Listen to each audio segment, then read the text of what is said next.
বাংলাদেশে আমরা অনেক বিষয় নিয়ে আমরা সবাই কম বেশি উদ্বিগ্ন, কিন্তু সম্প্রতি রংপুরের গাইবান্ধাতে পলাশবাড়িতে আপনার রাম মন্দির আহ, নির্মাণ নিয়ে অনেক বড় একটা জটিল বিষয় তৈরি হয়েছে, যা থেকে বাংলাদেশে হিন্দু মুসলিম দাঙ্গা হওয়া বা আমাদের মধ্যে আহ, ধর্ম নিয়ে আমাদের মধ্যে এক ধরনের বিশৃঙ্খলা তৈরি হতে পারে।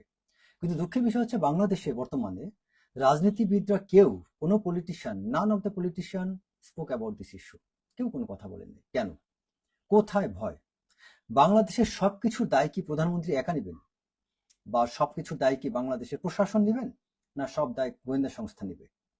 কেন এখানে পলিটিশিয়ানরা সংসদ থেকে শুরু করে কোনো জায়গায় কেউ মুখ খুলল না? এবং সবচেয়ে অ্যালার্মিং বিষয় হচ্ছে যে হরিদাস আহ, নামক যিনি একজন ব্যক্তি, পুরো নামটা কি হচ্ছে, হরিদাস চন্দ্র তরণী দাস, এই যে ব্যক্তি, তিনি এত বড় একটি কাজ শুরু করলেন, একটা রাম মন্দির, যেটা পুরা দক্ষিণ এশিয়ার মধ্যে সবচেয়ে, বা পৃথিবীর মধ্যেই বলা হয় বিশ্বের দ্বিতীয় বৃহত্তম আপনার রাম মন্দির।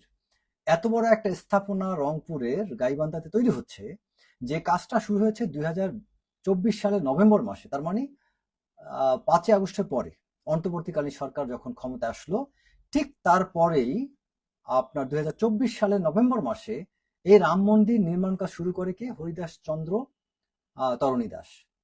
এবং সেই বিষয়টা মানুষের কাছে বা মিডিয়াতে আলোচনা কবে আসলো? এটা আসলো 2026 সালে, এই সম্প্রতি। তার মানে অন্তর্বর্তীকালীন সরকারের সময় তারা কি করেছিল, তাদের কি ভূমিকা ছিল? এবং এতদিন পরে 2000 এই সর্বপ্রথম বা সম্প্রতি যেটা আলোচনায় আসছে, আপনার জুন মাসের 12 তারিখে, আপনার শুক্রবার দিন, গাইবান্ধা জেলার ইমাম উলামা পরিষদ এবং সর্বস্তরের জনগণ তারা এটা নিয়ে প্রতিবাদ সমাবেশ করেন। তার আগ পর্যন্ত এটা নিয়ে কোনো বড়সড় প্রতিবাদ সমাবেশ করা হয়নি। কেন? এই বিষয়গুলো নিয়ে কোনো তদন্ত হয়েছিল কিনা, বা এটা নিয়ে সরকারের বিশেষ করে এই সরকার তো 3 মাস, কিন্তু অন্তর্বর্তীকালীন সরকার তারা কি করেছিল, কেন কিছু করা হয়নি? আমি আজকে এটা নিয়ে কিছু বিষয় বলবো, এই রাম মন্দির স্থাপন স্থাপন নিয়ে, এবং বিশেষ করে হরিদাস চন্দ্র, আরেকটা হচ্ছে পলাশ কুমার দে, বা এই যে পলাশ দে, যিনি পলাশ কান্তি দে, এই পলাশ কান্তি দে এবং হরিদাস চন্দ্র তরণী দাস, এদের দুজন সম্পর্কে পর্যাপ্ত তথ্যপত্র সংগ্রহ করে কেন তাদের বিরুদ্ধে কোনো অ্যাকশন নেওয়া হয়নি? আচ্ছা, এখন হরিদাস সম্পর্কে কিছু কথা বলি। হরিদাস চন্দ্র, তিনি 81 ফুট উচ্চতার বিশ্বের দ্বিতীয় বৃহত্তম রাম মন্দির স্থাপনা কাজ শুরু করেছেন 2022 সালে। এবং এই হরিদাস, তিনি তার দুটো ন্যাশনাল আইডি, জাতীয় পরিচয়পত্র আছে। একটা পরিচয়পত্রে হরিদাস চন্দ্রের নাম হচ্ছে তৌহিদুল ইসলাম, আরেকটা পরিচয়পত্রে তার নাম হচ্ছে হরিদাস চন্দ্র। আপনি চিন্তা করেন, একটা দেশের একজন নাগরিকের দুইটা পরিচয়পত্র। এটা এটা এই বিষয়টা আমলে নিয়ে তার বিরুদ্ধে কিন্তু আইনি পদক্ষেপ নেওয়া যেতে পারে, সেটা নেওয়া হচ্ছে না। আচ্ছা, এখন এই হরিদাস চন্দ্র আবার একজন মুসলিম নারীকে বিয়ে করেছেন, যার নাম স্মৃতি আক্তার, এবং আরেকজন হিন্দুকে বিয়ে করেছেন, মুসলিম নারীকে বিয়ে করেছেন, তিনি তৌহিদ ইসলাম নাম দিয়ে, এবং ইসলাম ধর্ম গ্রহণ করেছেন বলেছেন। এবং আরেকজনকে বিয়ে করেছেন, তিনি হিন্দু পরিচয়, এবং সেখানে তিনি তার পরিচয় দিয়েছেন তিনি কোনো আপনার ওই এয়ারলাইন্সের কোনো একজন ইঞ্জিনিয়ার। তো বিভিন্ন জায়গায় বিভিন্ন পরিচয় দিয়ে তিনি তারপরে তিনি আরো একটা পরিচয় হচ্ছে, এই হরিদাস চন্দ্র একসময় আপনার এসির মেকানিক ছিল। এসির মেকানিক থাকা অবস্থায় কোনো একভাবে তিনি গণভবনে প্রবেশ করার সুযোগ পেয়েছিলেন। গণভবনে প্রবেশ করে তিনি শেখ রেহানার শরণাপন্ন হন, এবং শেখ রেহানার কাছে তিনি তার কাছাকাছি যেয়ে তিনি গণভবনে তার একটা অবস্থান তৈরি করে নেন, আমি সংক্ষেপে বলি। এবং তিনি সেখানে বিভিন্ন বদলি বাণিজ্য, পোস্টিং বাণিজ্য, বিভিন্ন ধরনের কাজকর্ম করা শুরু করেন। এবং তার পরিপ্রেক্ষিতে 2022 সালে এই হরিদাস চন্দ্রকে জাতীয় গোয়েন্দা সংস্থা এনএসআই এবং র্যাব কর্তৃক তিনি গ্রেপ্তার হন। গ্রেপ্তার হওয়ার পরে তার বিরুদ্ধে আইনি পদক্ষেপ নেওয়া হয়। সেই হরিদাস চন্দ্র ছাড়া পেয়ে এই 5ই আগস্টের পরে আবার তিনি লাইমলাইটে চলে আসেন, এবং তিনি 22 কোটি টাকা ব্যয়ে তিনি এই রাম মন্দিরের নির্মাণ কাজ শুরু করেন। এবং এই যে রাম মন্দির নির্মাণ কাজ শুরু করেছেন, এটা কিন্তু ওই জায়গার আপনার ইমারত নির্মাণ বিধিমালা 1996 এবং 2026 সালের 10 এপ্রিল ও ভূমি ব্যবহার নিয়ন্ত্রণ ও কৃষি সুরক্ষা আইনের সুস্পষ্ট লঙ্ঘন। তারপরেও কেন হরিদাস চন্দ্রের বিরুদ্ধে কোনো অ্যাকশন নেওয়া হয়নি? তার শক্তির উৎসটা কোথায়? আমি এটার প্রসঙ্গে বিস্তারিত আরো বলবো কোথায় তার শক্তির উৎস। তারপরে এই হরিদাস চন্দ্র 2024 সালের জুলাই গণ অভ্যুত্থান পরবর্তী সময়ে পলাশবাড়ী উপজেলার হোসেনপুর ইউনিয়নের মধ্য রামচন্দ্রপুর এলাকায় আগমন করেন এবং নভেম্বর মাসে কালী মন্দিরের জায়গাটি একটি বৃহৎ মন্দির নির্মাণ করবেন বলে হিন্দু সম্প্রদায়ের নিকট ঘোষণা প্রদান করেন। এবং হিন্দু সম্প্রদায় তাকে কিন্তু এই কাজে সহযোগিতা করতে চায়নি এবং তার এই যে নির্মাণ কাজ শুরু করবেন এটার কিন্তু অদ্যাবধি কোনো কমিটিও ছিল না। এবং এই মন্দিরের যে টাকা ব্যয়ের যে কোনো হিসাব, এটা তার কোনো হিসাব তিনি কারো কাছে কোনো জবাব দিতে দেননি। এবং এই মন্দিরের বিভিন্ন আয়ের উৎস তৈরি হয়েছে, যে আয়ের উৎস, যে আয়ের টাকা, এটার কোনো ব্যাংক অ্যাকাউন্ট মেনটেন করা হয়নি। এবং তিনি এই রাম বিগ্রহ বা রাম মন্দিরের বিভিন্ন যে এটাকে কি বলা যায় যে স্থাপনা করেন টোটাল 114টা, তার মধ্যে তিনি 38টা বিগ্রহ নির্মাণ সম্পন্ন করেছেন। আচ্ছা, এরপরে তিনি এই হরিদাস পাল তার হচ্ছে দুজন স্ত্রী, আমি দুজন স্ত্রী সম্পর্কে বলেছি, একজন স্মৃতি আক্তার, আরেকজন স্ত্রী হচ্ছে সীমা চৌধুরী, তিনি হিন্দু। আর তার 5 ভাই বোন, 5 ভাই 1 বোন। 5 ভাইয়ের নাম হচ্ছে শ্রী গোবিন্দ চন্দ্র তরণী দাস, তিনি পেশায় কৃষি কাজ করেন। আরেক ভাই হচ্ছে গৌরাঙ্গ চন্দ্র তরণী দাস। আর 3 নম্বর ভাই হচ্ছে নিত্যানন্দ তরণী দাস। চতুর্থ ভাই হচ্ছে আনন্দ চন্দ্র তরণী দাস এবং 5ম ভাই হচ্ছে নিত্যানন্দ তরণী দাস। এবং তার 1 বোন, তিনি শ্রীমতী রেবা রানী। তো হরিদাস চন্দ্র 2022 সালের 7 নভেম্বর তিনি অ্যারেস্ট হয়েছিলেন এবং তিনি 5 আগস্টের পরেই আবার তিনি তার কাজকর্মে অ্যাক্টিভ হয়ে যান। আচ্ছা, হরিদাস চন্দ্র তার পড়াশোনা হচ্ছে, তিনি ষষ্ঠ শ্রেণী পর্যন্ত পড়াশোনা করেছেন, ক্লাস 6 পর্যন্ত, মূলত 5 পাস যাকে বলা যায়। এবং তিনি কলকাতায় চলে যান এবং সেখানে যে ভারতের কোন একটি এতিমখানায় অবস্থান করে সেখানে তিনি সার্টিফিকেট নেন অবৈধভাবে, এবং অবৈধভাবে তিনি ভারত অবস্থানও করেন। এবং তার কর্মজীবন, যেটা আমি বলেছি যে গণভবনের তিনটি এসি মেরামত কাজ পেয়েছিলেন, সেই কাজের সুবাদে তিনি শেখ রেহানার দেখা পান। আর বৈবাহিক অবস্থা আমি আপনাদেরকে অলরেডি বলেছি। তার 2টো জাতীয় পরিচয়পত্র ছিল, যে 2টো পরিচয়পত্রের নাম্বার আমার কাছে আছে। যদি সরকারি কোনো প্রতিষ্ঠান এটা জানতে চায় আমি তাদেরকে এটা প্রোভাইড করতে পারবো। আচ্ছা, এখন হরিদাস চন্দ্র সম্পর্কে তার বিভিন্ন পত্র পত্রিকায় বিভিন্ন রিপোর্ট হয়েছে, যেমন তাকে নিয়ে ঢাকা পোস্ট, তারপরে দেশ রূপান্তর, তারপরে আরো কিছু পত্র পত্রিকায় অনেক নিউজ রিপোর্ট হয়েছে। ইউটিউবে তাকে নিয়ে অনেক ভিডিও আছে। হরিদাস একটি রিসোর্ট তৈরি করেছিলেন, যেই রিসোর্টে তিনি অবৈধ কর্মকলাপ করতেন, বিভিন্ন মানুষকে নিয়ে ব্ল্যাকমেইল করে এবং তাদেরকে বিভিন্ন লোভনীয় অফার দিয়ে তার ওই রিসোর্টে নিয়ে অবৈধ কাজ করার সুযোগ করে দিয়ে সেই ব্যক্তিদেরকে ব্ল্যাকমেইল করে তাদেরকে অনেক কাজ করানোর চেষ্টা করতেন। এবং পরিশেষে আমি এই হরিদাস সম্পর্কে বলবো, এই হরিদাস তিনি ভারতের বা আমাদের প্রতিবেশী রাষ্ট্রের বিশেষ কোনো শক্তির ছত্রছায়ায় তিনি কাজ করছেন, এই ব্যাপারে কোনো সন্দেহ নেই। কারণ যেসব তথ্যপত্র পাওয়া গিয়েছে তাতে হরিদাস কাজের এজেন্ট হয়ে কাজ করছেন এবং দেশের অভ্যন্তরে বিশৃঙ্খলা তৈরি করার জন্য তিনি কাজ করছেন। এবং এখন এটার কৌশলগত, স্ট্র্যাটেজিক অথবা ভেরি হাই লেভেলে কিছু কানেকশন বলবো। হরিদাসকে এখানে এই কাজে সম্পৃক্ত করার পিছনে বিশেষ প্রতিবেশী রাষ্ট্র তথা বা রয়ের ডাইরেক্ট সম্পৃক্ততা এখানে থাকতে পারে বলে অনেক ধরনের এভিডেন্সিয়াল কিছু বিষয় পাওয়া গিয়েছে। তিনি, তার কারণ হচ্ছে আপনারা জানেন চিকেন নেক ইস্যুটা নিয়ে বাংলাদেশের সাথে ভারতের একটা টানাপোড়েন এবং এখানে চায়নার সাথে কিছু বিষয় আছে।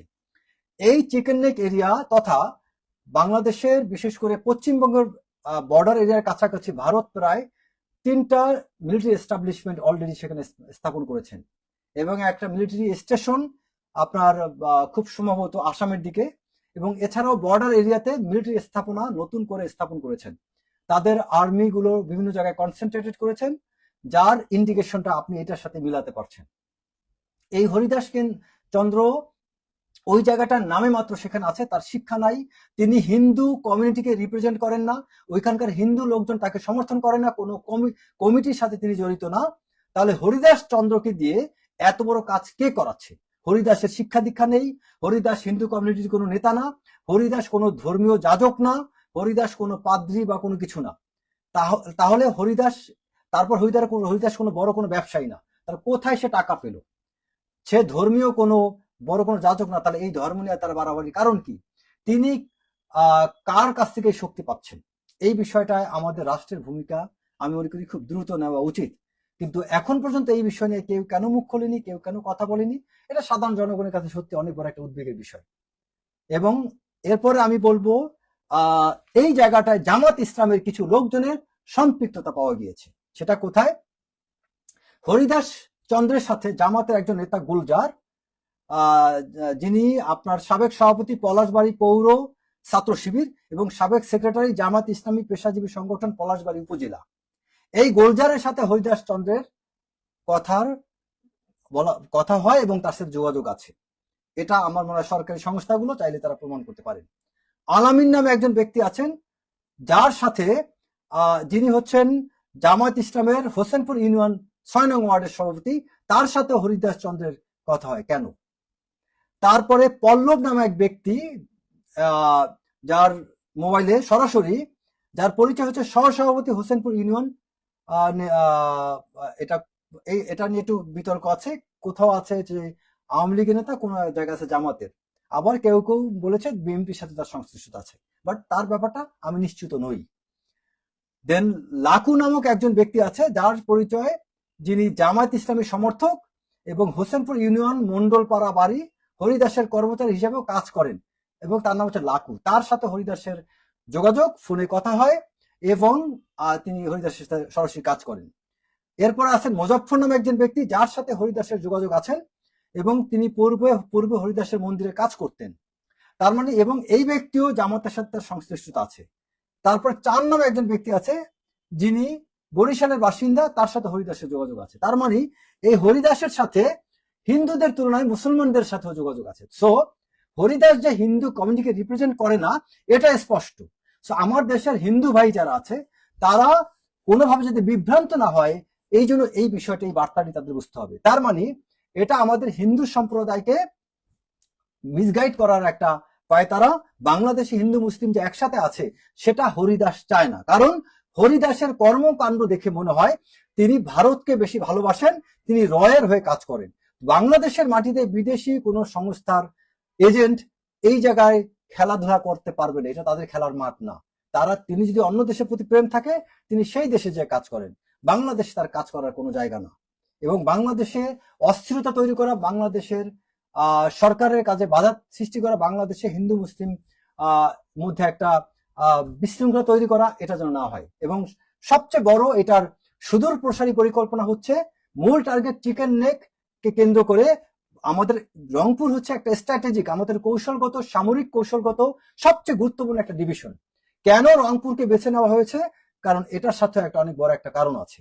কারণ এই চিকেন নেক ইস্যুটা রংপুরে আমাদের স্ট্র্যাটেজিক রিজন, এবং এই জায়গাটাতে আমরা জানি যে আমাদের এই জায়গার মানুষগুলো ধর্মভীরু।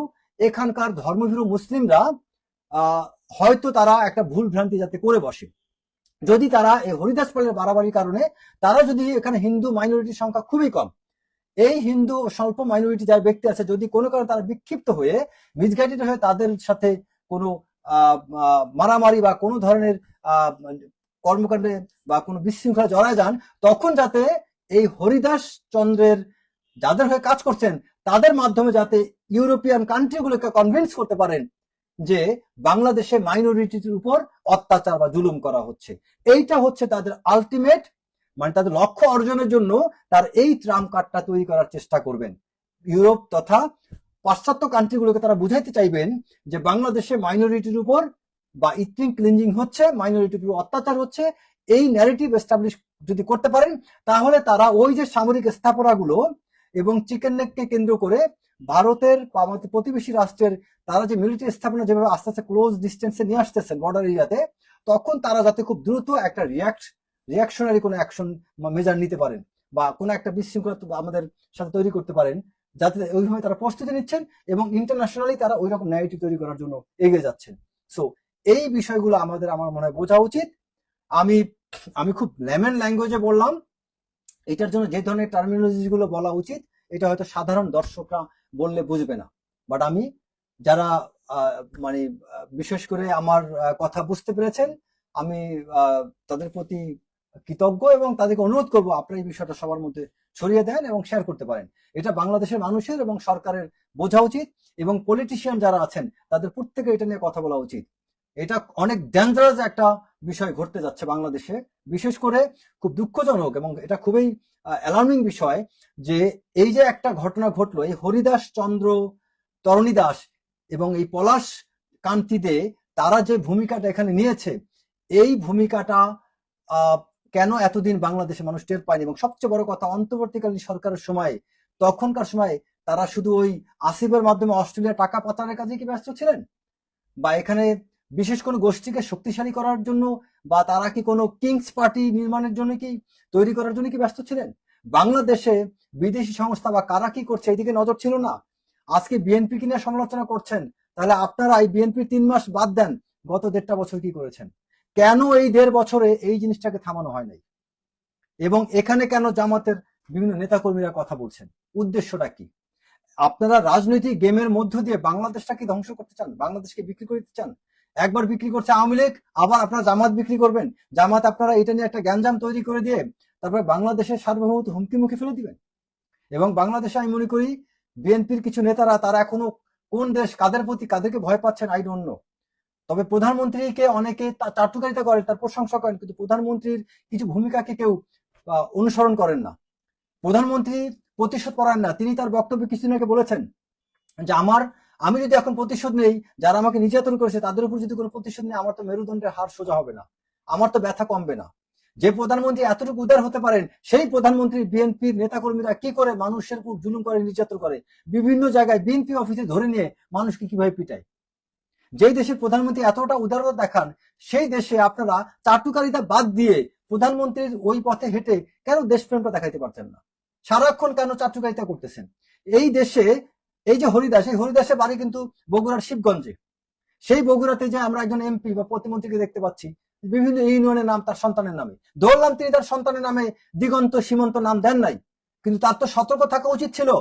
কেন একটা ইউনিয়নের নামের সাথে তার সন্তান নাম মিলে যাবে, যাওয়ার মধ্যে তিনি চেঞ্জ করে ফেলবেন? তাকে খেয়াল রাখতে হবে আমার কোনো কাজ যেন প্রধানমন্ত্রী বা বিএনপিকে বিতর্কিত না করে। এটা তো তার বোঝা উচিত ছিল। একজন প্রতিমন্ত্রী এটা খেয়াল করবেন না কেন? আপনার ইন্টেনশন তো সবাই বুঝবেন। আপনি বলতে পারেন আমার ইন্টেনশন ছিল না আমার সন্তান নামে, সো হোয়াট?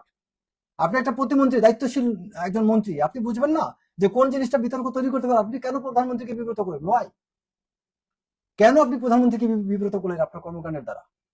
এই বিষয়গুলো আমার মনে হয় খুব দ্রুত আমাদের চিন্তা ভাবনা করা উচিত, এবং বিশেষ করে সত্যিকার অর্থেই আমাদের দেশের নেতাকর্মী যারা যত মানুষ আছে সৎ সাহস নিয়ে কাজ করা উচিত। সত্য বলেন, সত্য নিয়ে এগিয়ে যান। এবং কোনো বিষয়ে দেশপ্রেম থাকলে আপনি দেশের স্বার্থ আগে দেখবেন। দেশপ্রেম থাকলে আপনি কথায় কথায় আপনি ভয় পাইবেন না, এটা বলা যাবে না, এটা বলা যাবে না, কোন দেশ খুশি হলো, কোন সংস্থা বেজার হলো, এগুলো চিন্তা করা উচিত না। দেশ সবার আগে বাংলাদেশ। এই বিএনপি এই স্লোগানকে বিশ্বাস করলে ফাইজলামি ভণ্ডামি বন্ধ করেন। সবাই ভালো থাকুন। আসসালামু আলাইকুম। এবং আমার ভিডিওটা আশা করি আপনারা শেয়ার করে সবাইকে বোঝার